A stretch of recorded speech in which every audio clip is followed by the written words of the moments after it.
My only son told me I was too ugly to be seen at his wedding. He didn't raise his voice. He didn't cry or look angry. He simply said it with a cold kind of courtesy, like he was asking me to move a chair out of the way so the photographer could have a better angle. His words cut deeper because they were so ordinary, spoken in the same tone he used to order coffee or sign a receipt. "Mom, it's just the photos. You understand, right?" I stood there holding a plate of lemon bars I had baked that morning, the same kind he devoured as a boy with sugar on his chin. For a moment, I wanted to remind him of those days, how he used to cling to my skirt in the grocery store, how he once whispered, "Don't leave me, Mommy," during a thunderstorm. But I saw no trace of that child in the man before me. He smoothed his tie, adjusted his cufflinks, and said, "Kendra and I want everything to look perfect." Perfect. And I, apparently, did not belong in that picture. That night, I stood in front of the mirror I had owned since my own wedding day, its frame chipped and painted gold, and I studied the woman he had called ugly. Wrinkles lined my face, yes, but they were carved by nights of sitting by his feverish body, cooling his forehead with wet cloths. My scarf hid thinning hair, but it was the same scarf I wore proudly after every hospital visit, tying it like armor to face the world. My blouse was lavender, faded with years of washing, but every button held memory, the years I had stretched pennies, sold trinkets, skipped meals, just so he could have new shoes for school. How strange, I thought, that all the proof of my love had become, in his eyes, proof of my shame. For the first time in years, I felt the full weight of widowhood press on me, that cruel echo of being unseen. But something inside me refused to crumble. He thought his words had ended me. He did not know they had awakened me. I remembered when he was small, no taller than my hip, with curls that caught the sunlight like copper. His laughter once filled every corner of our tiny kitchen, bouncing against the old wallpaper. We had so little back then, just a widow's paycheck and the kindness of neighbors, but I never let him feel the absence. I worked double shifts at the diner. My hands cracked from soap and hot water, and still I found the strength to sit on his bed at night and sing him to sleep. When he cried over losing his first tooth, I slipped a coin under his pillow, though my wallet was nearly empty. When he begged for a toy robot, I walked miles to find one secondhand and polished it until it shone. Every wrinkle, every scar, every gray hair he despised was earned in the battle of raising him. And yet, as he grew, he pulled away. The boy who once said he'd never leave me became a man ashamed to be seen with me. I thought it was the way of the world, sons becoming busy, wives taking the center stage. I never imagined the day would come when he would erase me completely. Still, I kept baking for him. I kept my door open. I even practiced standing straighter, putting on a little lipstick before he visited, as if I could trick time into softening its hold on me. But the more I tried, the colder he became. His fiancée, Kendra, was polite in that brittle way people are when they're hiding disdain. She'd glance at my old curtains, my worn-out sofa, the teapot with its chipped handle, and I could see her tallying up all the ways I did not belong in their world. The day they both sat me down in my living room to tell me I shouldn't come to the wedding, I listened without interrupting. "It's nothing personal," Kendra said with a smile too sweet to be real. "It's just the aesthetic. We're going for a certain look. You know how important photography is these days?" I nodded. I didn't trust my voice not to break. My son never looked at me once. He just kept staring at the clock, as though the minutes he spent in that room were minutes stolen from his real life. When they left, I sat alone with the untouched cookies, the room suddenly heavy with silence. I thought of speaking, of begging, of reminding him of all I had done. But I stayed silent, and in that silence, a plan began to take. The night after they left, I sat at my kitchen table with the old lamp flickering above me, and I opened a drawer that had not been touched in years. Inside were neat folders, receipts, property deeds, bank statements, my secret life written in ink and paper. My son thought of me as a tired, sickly widow who barely had enough to keep the lights on, but he never knew how carefully I had saved. Every extra hour I worked, every dollar I tucked away, every time I went without so he could have something, none of it had been wasted. Over the years, I had bought small houses, modest little places that others overlooked, and I rented them out. The tenants paid faithfully, and I never spoke of it, not even to Tobias. I learned to invest tiny amounts in safe accounts, in a beauty salon owned by a friend, in bonds that grew slowly but surely. I never lived rich. I still wore secondhand clothes, still mended my blouses, still brewed tea in the same chipped kettle. But little by little, without anyone noticing, I built a fortune. And as I sat there, my son's words echoing, "Too ugly, not part of the aesthetic," I realized that all I had carried, all I had built, could become more than just numbers on paper. For years, I thought it would go to him. Of course, who else? He was my only son, my flesh and blood. But what does blood mean when the heart refuses to beat for you? What does family mean when they decide you are nothing but an embarrassment to hide? I pulled out a clean sheet of paper, my hands trembling not from weakness, but from certainty. I began to write the name of the lawyer who had always been kind to me, Monique, and I decided then and there I would rewrite my will. That decision gave me strength I had not felt in years. Suddenly, my illness did not seem like a death sentence, but like a clock reminding me how to spend my final hours wisely. I called Monique the next morning.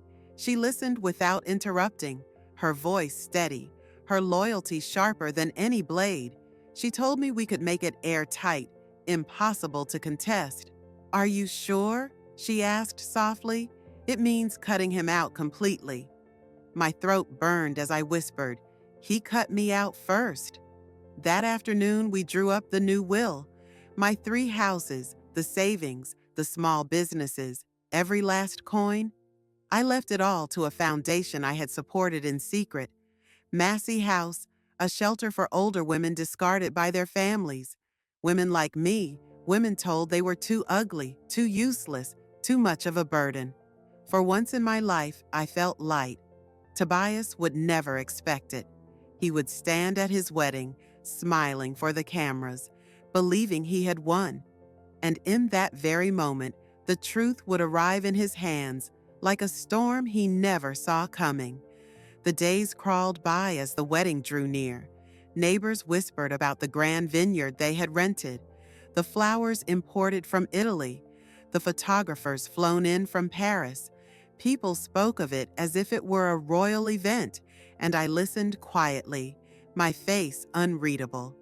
In the privacy of my room, I folded the lavender blouse I had chosen to wear, the one he despised.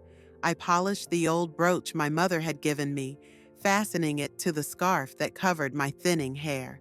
I did not plan to stand in the front row or wave for the cameras. I would sit in the back, in the shadows, unseen but not absent. I would not give them the satisfaction of thinking they had erased me. And when the moment came, Monique would walk forward with 2 envelopes, one for Tobias, one for Kendra. Inside them were not just legal papers, but the truth itself, written in my own hand, words no camera could crop or edit away. I imagined his face when he opened it. Would he pale? Would he stammer? Would he feel shame clawing up his throat? Or would he be too proud to show it, grinning for the guests while his insides burned? It didn't matter. The beauty of my plan was that I did not need to speak. My silence would speak louder than any accusation. I had carried him for 9 months in my womb, for decades in my heart, and now, just once, he would be forced to carry the weight of my truth in front of everyone he had tried to impress. That thought sustained me. It became my lullaby, my prayer, my strength. Let them have their perfect photographs. Let them pose with their curated flowers. For in the middle of their celebration, when their pride swelled highest, I would plant the seed of their undoing. The morning of the wedding dawned bright and sharp, as if the sky itself had been polished for their occasion. I woke early, my body stiff, but my mind sharper than it had been in years. I moved through my little house like it was a battlefield, laying out my lavender blouse, smoothing the scarf that had become both comfort and shield, pinning the brooch to my chest as though it were a medal earned in a lifetime of invisible wars. I brewed tea but could not drink it. My stomach was tight with both dread and resolve. Outside, the world seemed unaware that today was not just their wedding day. It was the day I would claim my dignity back. When I arrived at the vineyard, the world unfolded like a dream I was not invited to share. White roses draped the archway, violins played softly in the background, and guests in satin and silk laughed with glasses of champagne in their hands. I moved quietly, unnoticed, finding a seat in the third row where the shadows of the trees softened my presence. Nobody paid attention to me. They didn't know I was the mother of the groom. To them, I was just another distant aunt, some relative tucked into the corners of memory. I sat still, hands folded in my lap, eyes fixed on the altar. Then I saw him, my son, Tobias. He stood there in a perfectly tailored suit, his smile rehearsed, his jaw set with the confidence of a man who believed he had trimmed away every flaw from his day. His bride, Kendra, floated toward him like a figure carved out of porcelain, her gown glistening as though it had been spun from starlight. The crowd sighed in unison, phones lifted, cameras clicked, and still no one looked toward the shadows where I sat. For a moment, the ache in my chest grew unbearable. I wanted to weep, to scream, to ask him if he remembered who had once wiped his tears when thunder scared him at night. But I stayed silent. My silence was my weapon. The vows began. His voice was steady, hers sweet, and every word was designed for the audience, not for each other. They promised perfection, loyalty, forever smiles. I could taste the hollowness in their words, but the guests were enchanted. Applause erupted as rings slid onto fingers, as lips met lips, and then, just as the photographer positioned them beneath the floral arch, Monique rose from the shadows. My lawyer, my friend. She walked with calm certainty, her heels clicking against the stone floor, and she carried 2 envelopes in her hands. The violinist faltered. The air shifted. She approached Tobias first, handing him the envelope with a voice that carried through the hush. From your mother. Then she turned to Kendra, placing the second envelope in her gloved hands. Without another word, she returned to my side. I did not move. I did not breathe. I only watched. Tobias frowned, confused, his smile cracking as he tore the envelope open.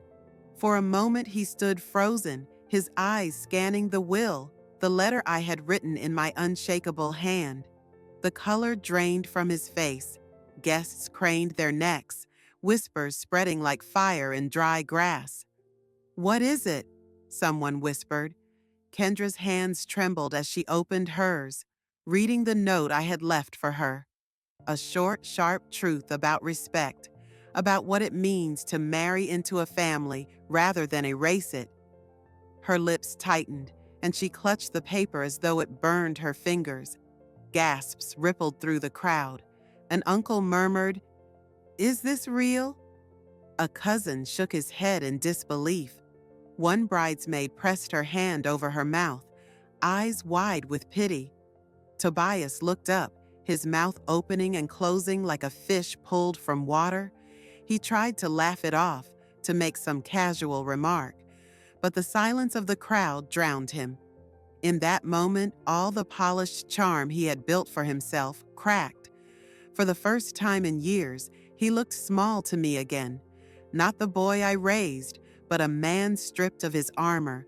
I remained seated. I did not rise to explain, did not raise my voice in accusation. My silence was the loudest sound in that vineyard.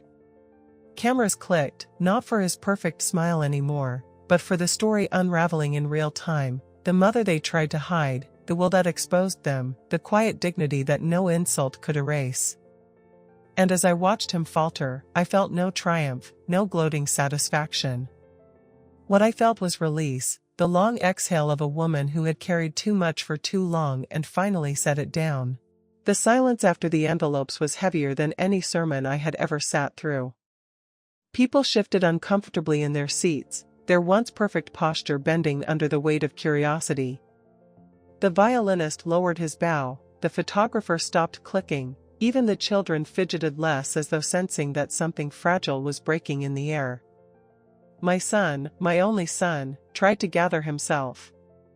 He forced a smile, the kind that doesn't touch the eyes, and muttered, "This is a mistake, some kind of mix-up." But Monique's reputation carried weight, and the papers in his hands were thick with signatures, stamps, and seals no one could deny. Then came the whispers, like a tide pulling back to reveal the jagged rocks beneath. "Did she leave him nothing?" one guest whispered. "Everything to charity," another said. A cousin leaned toward her neighbor and whispered, not as quietly as she thought, "After all she did for him. And this is how he repays her? Telling her she's too ugly for her own son's wedding?" The words spread like wildfire.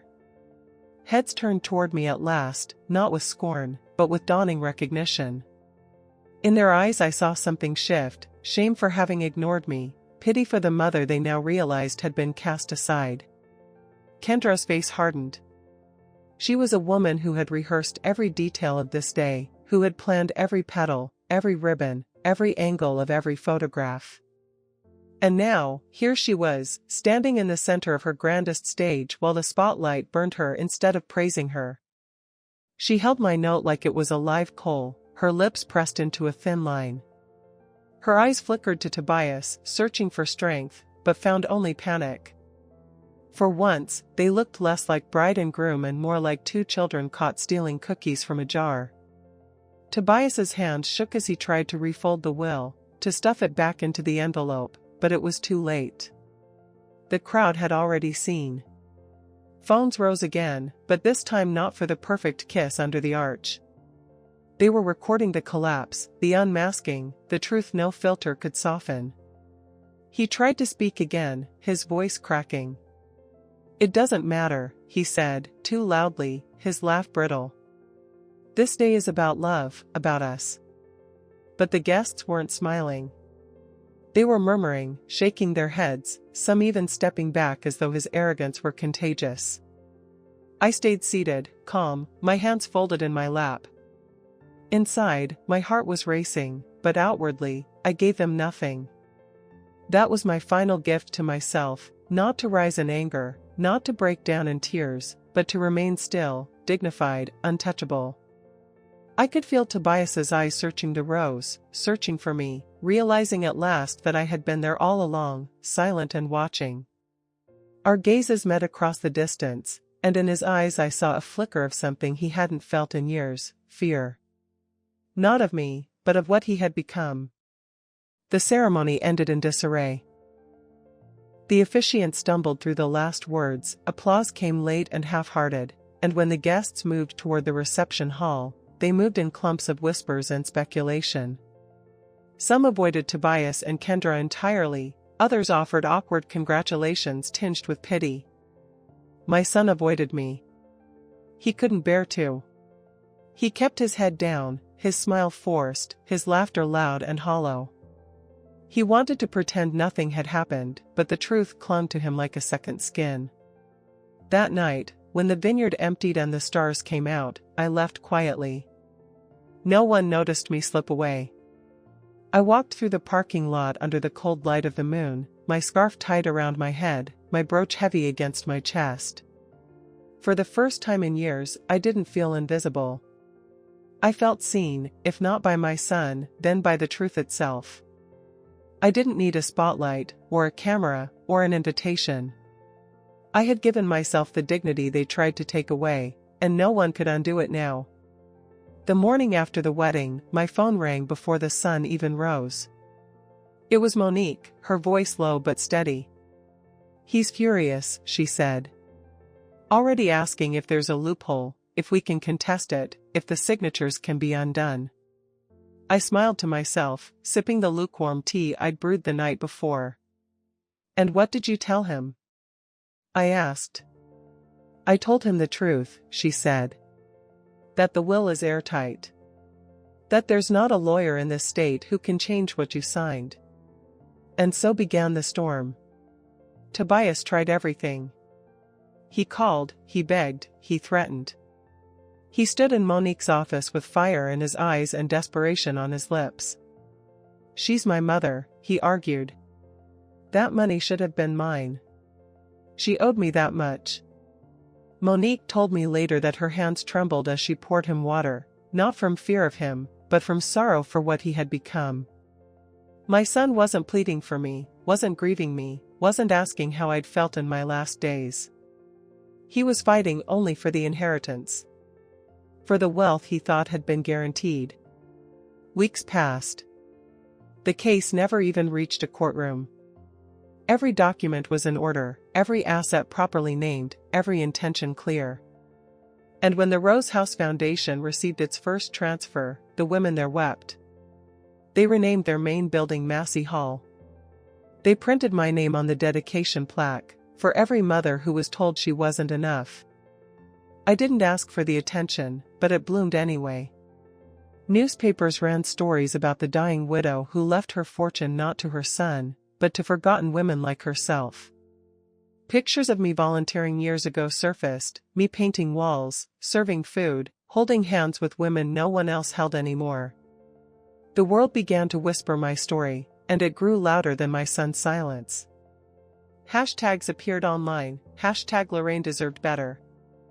Hashtag Granny with the last word. Hashtag let her smile once more. I watched from afar as strangers carried my name like a hymn, lifting me higher than my own family ever had. Tobias hated it, I'm sure. Hated that my absence spoke louder than his presence ever could. Hated that the world saw in me not a ghost or a burden, but a fighter who refused to be erased. And then came the sweetest secret of all, the one even Monique didn't expect. A month after the wedding, I sat in the sterile office of my oncologist, ready for more bad news. Instead, she smiled gently and said, "Lorraine, the treatment worked. The scans are clear." I didn't cry. I didn't leap for joy. I simply nodded, folded that miracle into my chest like a private letter, and whispered to myself, "Good." Because I had already made peace with dying, but now I had the gift of living. And I intended to live it quietly, on my own terms. 2 days later, I left Charleston without fanfare. I packed a leather handbag, my passport, and a wool scarf, and slipped into a new life. Today, I live in a coastal village in southern Spain. The air smells of oranges and sea salt. My neighbors know me only as Ellie. I rent a small home with blue shutters and a courtyard where mint and basil grow wild. I buy bread from the same baker each morning, walk to the market on Tuesdays, sip tea on my balcony as the stones turn golden in the evening sun.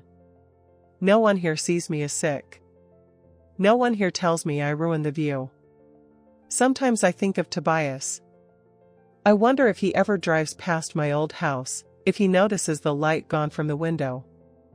I wonder if he ever picks up the scarf I left on his wedding chair, blue with silver threading, folded carefully, like a bookmark in the story of a life he threw away. I don't know if he regrets. I don't know if he even tries to. But I do know this, I am not haunted by his silence anymore. Because I did not die angry. I lived with purpose. I gave my story to the world, and the world carried it farther than I could have walked myself. Now, when I sip tea and watch the sea foam kiss the rocks, I whisper the same prayer each night, this is for every mother who was told she wasn't enough.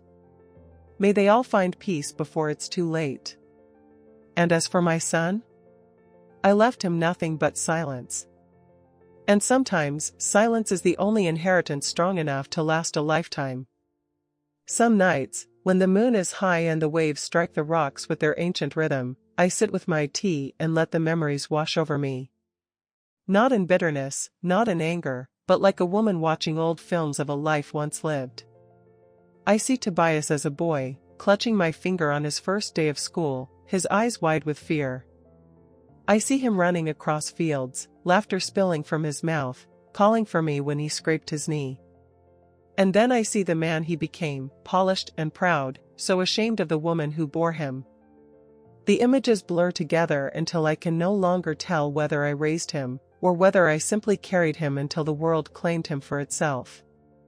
But here's the truth I've learned in the quiet of this coastal life. A mother is not defined only by the child she raises, but by the dignity she keeps when the child forgets her worth. I could have stayed silent, could have died in that small Charleston house, leaving my fortune to a son who saw me as an inconvenience. Instead, I chose a different legacy. I chose to let the truth speak for me when my voice was no longer welcome at his table. Sometimes, villagers here ask me why I never had family come to visit. I smile and tell them, my family is everywhere. And it's true. My family now is the women who sleep safely in the Rose House shelters. My family is the young girl reading a book in Massey Hall's library, the widow learning to weave again, the mother who has been told she is too old, too tired, too broken, and who finds strength in a place built from my silence.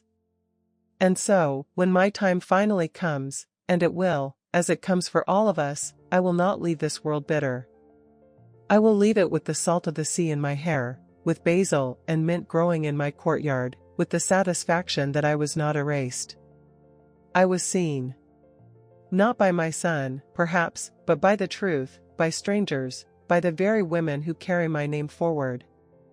If my son ever asks what became of me, tell him only this: I lived.